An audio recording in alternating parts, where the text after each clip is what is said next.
Čau lidi, je tu další trik magické desítky. Mohli jste si všimnout, že mám jiné karty. Čas na změnu. Takže teďka na začátku tohoto triku si navoláte nějakého diváka a ti řekne kdykoliv stop. Například teď stop. Ještě ne, ale třeba teď. Stop. Tak. Tenhle zbytek už nebudete potřebovat, můžete odhodit pryč. Tady toto dáte tady. Toť. A budete takhle dělat a budete tady furt dávat dokola.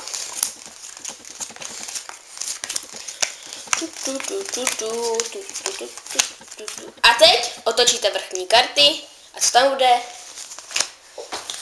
Desítky. Teďka vám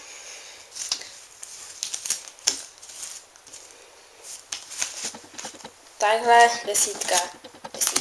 Teďka ukážu, jak to bylo. Na začátku tohoto triku tady takhle dáte na bok a dáte si normální karty. A ty 4 desítky si musíte dát nahoru balíčku. Máte balíček a ty desítky si musíte dát úplně nahoru.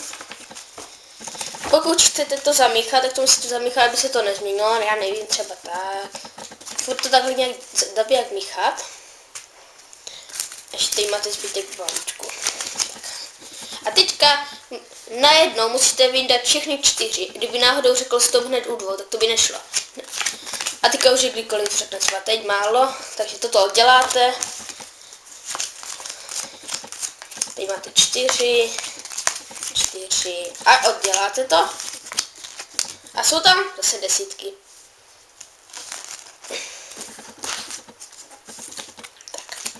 Takže já se s vámi loučím a tohle byl trik magické desítky. O nějakého dalšího zatím čau.